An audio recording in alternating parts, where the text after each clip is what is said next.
tek lufta kundër karteleve krimit organizuar dhe lufta kundër korrupsionit. Ata duan që në Ballkan të kenë partner të besueshëm. Sot që flasim, Shqipëria nuk është një partner i besueshëm për Shtetet e Bashkuara të Amerikës, për Aleancën e Atlantikut Veriut, për Gjermaninë apo vendet e tjera të Bashkimit Evropian.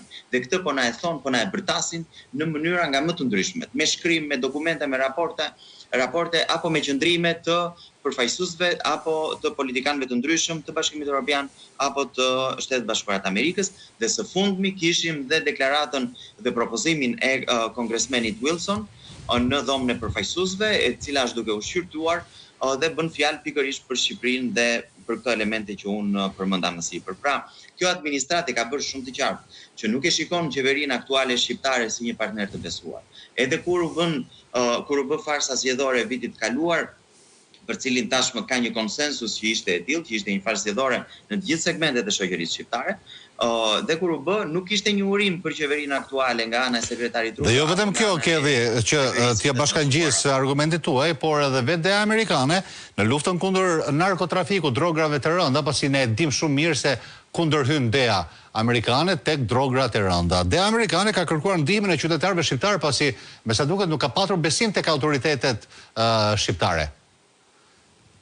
Po patjetër që nuk ka pas besim, si mund të ketë besim në një vend kur nuk kapet në portin e Durrësit asnjë gram kokainë, ndërkohë që anijet që kalojnë nga porti i Durrësit kapen në Anvers apo në portet e vendeve të Bashkimit Evropian dhe janë sasi jashtëzakonisht shumë të mëdha, që shkojnë në euro, shkojnë gati sa gjysma e buxhetit të shtetit të Shqipërisë apo dhe më shumë.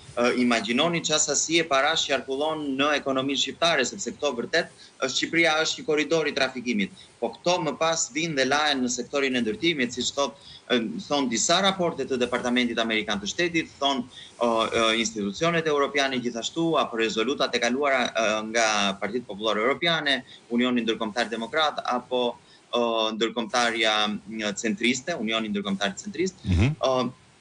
Pra, është shumë e qartë situata në Shqipëri. Dhe më në fund ne kemi një situatë ku është rritur presioni ndërkombëtar, po është rritur dhe presioni së brendshmi. Tani, çfarë duhet? Duhet kujdes maksimal në mënyrë që protesta të mos përçahet.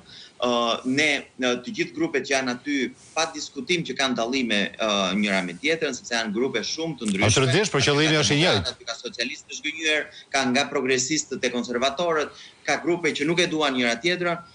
Pra, dhe është normale sepse është një kryengritje paqësore kombëtare me të gjithë grupet. Do kemi kohë më pas kur Shqipëria të kthehet në normalitet ose kur ta fusim në shina normaliteti për të marrë me dallimet që kemi njëri me tjetrin. Po tani është momenti i bashkimit i të gjithë grupimeve të ndryshme shoqërore për të rritur presionin maksimalisht dhe për të thënë ndërkombëtarëve që ne nuk e duam mënyrën se si po sundohet Shqipëria. Ne duam një Shqipëri normale, një Shqipëri të dignitetit, të punës, të meritokracisë, një Shqipëri ku funksionon arsimit dhe shëndetësia, dhe këto janë elementet bazë për të jetuar normalisht në çdo vend të botës. Dhe qytetarët shqiptar e treguan që kanë më në fund maturinë për të bërë këto kërkesa, duke bashkangjitur sigurisht kërkesave fillestare të shpërgjigjimit të ndryshimeve për ligjin e zonave të mbrojtura, investitorët strategjik, që janë dhe në betejat të cilat i ka bërë Partia Demokratike në vitet e fundit.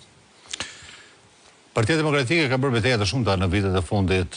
Një nga sfidat e saj në fakt ishte edhe ripërtëritja e premtuar nga kryetari i Partisë Demokratike zoti Sali Berisha, u reflektua në mënyrë masive në Këshillin Kombëtar të Partisë Demokratike, një numër i jashtëzakonshëm të rinj, madje të rejash, por edhe gra morën pjesë në Këshillin Kombëtar. U riformatua edhe kryesia e re e Partisë Demokratike dhe madje kryetari i Partisë Demokratike zoti Sali